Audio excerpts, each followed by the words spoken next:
So let's touch on one more team. So Pittsburgh, guys, their first loss of the season, the game score ending in 17-23, Washington taking home that win. So Luca, tell me, is Pittsburgh in trouble? Steven, you're doing a heck of a job down there in Washington, let me tell you. If you're looking at Pittsburgh right now, guys, let's face it, they're one-dimensional. They're not scary at all because they can't run the football. And when you can't run the football and you have a 37-year-old quarterback back there, chances of success are not high, especially when you have to play the greatest quarterback with an arm talent we've seen since Aaron Rodgers came into this league. It's insane. You are not going to go to Arrowhead and outduel Mahomes because he does this without a run game. But Ben, his receivers, guys, when they're throwing the ball down the field, have not been great. This offense is a lot of smoke screens, a lot of underneath routes to get the ball quickly into these receivers' hands and make them have yards after the catch. That's what their offense is. They don't go deep as much anymore. They try to here and there, but the success rate isn't high. Deontay Johnson, Juju Smith-Schuster. You see, guys, they're in a lot of 3 and 4s, 3 and 5s, and they convert because they have small receivers that are quick and agile and can get the first down. But they don't scare me at all. I mean, if you look at their schedule, Cleveland was the best team they beat. And, yes, they had a great win over the weekend for Tennessee. But before that, they haven't really been that impressive, at least in my eyes. You look at them, they beat Denver. Okay, great, you beat Denver. I think Drew Lock was out that game. You just beat Philly, who we just said is a total mess. The Giants, they're starting to come along. Okay, Dallas, realistically, you should have lost that game, but the refs bailed you out. Tennessee, they missed a field goal to go in OT. You never know what's going to happen. And then they beat Baltimore twice. One time is against their practice squad, and they barely pulled that one out. So they have not been the 11-0 team. They haven't been unbeatable, as you would think an 11-0 team would be. And I just think the defense, they're going to keep them in games. But that offense, guys, if you cannot get your run game going, they're going to struggle. I can see them getting bounced round number 1, seriously, because when it comes down to it, they don't get that bye week. You go up against a team that can stop the pass and has a good secondary.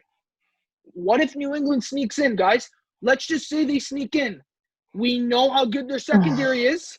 Can they run the football on them? I don't know if they're going to be doing it to a high success. Even Miami, can they beat a team like Miami if they were to play? Teams like that who have good secondaries, I don't know. I just don't think they're as dominant as everyone thinks they are. So, coming to the Steelers, I'm not really, I wouldn't say I'm really worried about them. Do I think they're in trouble? Maybe, I don't know. These guys are hit and miss. I expect them to lose this game. I'm not going to lie to you. I just thought that Washington defense would create problems for them because I like what they do and the way they move on the field, or I should say my defense, the way they move on the field. We're killers out there. We lock it down a lot at the times. But the problem is the rest of the schedule coming up right now for the Steelers. I'm expecting them to win maybe 2 of these games and possibly lose 2 of these last 4. They got Buffalo coming off a Josh Allen showcase that was unexpected. After that, they got Cincinnati, who threw hands with Miami, so they might as well just throw hands with Pittsburgh too. And then you have Indy, whose defense is very similar to the team they just lost to. And then after that, Cleveland in what could potentially be a division title game if things go a certain way down the line, right? So the real question on this game that we saw, Luca, you already touched on it, where's the run game? I mean, Ben threw for 53 passes this game. Last game it was 56, so that's over 100 passes in the last 2 games. This game, 14 rushes for 21 yards? If you can't run the ball, people are going to know you're just going to pass it. They're going to defend you. They're going to lock you down. And from the amount of drops I've seen in the past 2 weeks from the Steelers, that's an upsetting thing too. The thing that cost them this game, what is it? Batted balls getting batted in the air? That happened so much this game. I thought Ben could have thrown at least 3 to 4 picks from the amount of times I've seen that ball in the air. It's just defenders didn't have a quick enough time to react. So it's scary.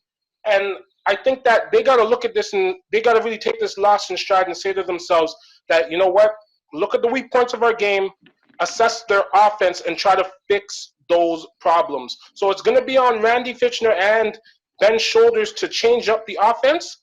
But, yeah, I expect at least one more loss from these guys headed down this road. Yeah, I think they're in trouble. I think they're one of the more overrated teams in football. You can't run the ball.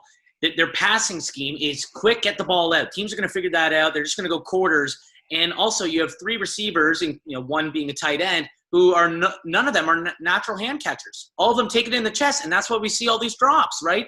So that's pretty bad. You look at the front 7, they're terrific. We get it. TJ Watt is an absolute monster. We saw he wasn't getting as much pressure when there was no budget pre. The secondary, they focused so hard on shutting down Terry McLaurin. They did a great job.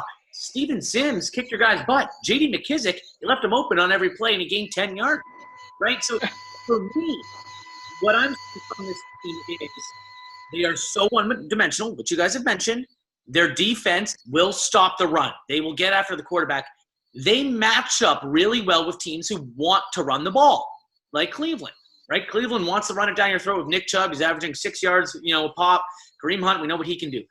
With Tennessee, right? So, okay, Derrick Henry, when he's cooking, man, they're unstoppable. But when they have to rely on Ryan Tannehill, maybe not so much, but they're still a good team. Another question mark from this past game. They were up 14-0. The refs nearly ended them this one, right? Logan Thomas picked up a first down. That was a clear first down. That was one of the worst spots I've ever seen. So that has Washington stuck in their own territory. And all right, here come the Steelers and Big Ben. Your name is Big Ben. You're 6'5". Just QB sneak it. You're at the inches mark. Just go and punch it in. No, we'll give it to Benny Snell and we'll get stuffed again. So many question marks surrounding this team. They will not be playing in the AFC Championship. I think Buffalo is a better team. I think Indianapolis could be a better team. And maybe this is just an overreaction. Maybe it's an overreaction and it was just a bad game. We said this a little bit last week, right? We said, Baltimore did some things that were a bit surprising, especially with RG3. Can you imagine getting Patrick Mahomes, a Tyreek Hill, a Travis Kelce, Sammy Watkins? Yeah, that game could be ugly. They are in trouble right now. I don't know the AFC Championship. That's an L. Yeah, that was definitely a surprising loss for sure. For what I witnessed, I wasn't expecting them to lose to Washington. I thought it would be against a more competitive team.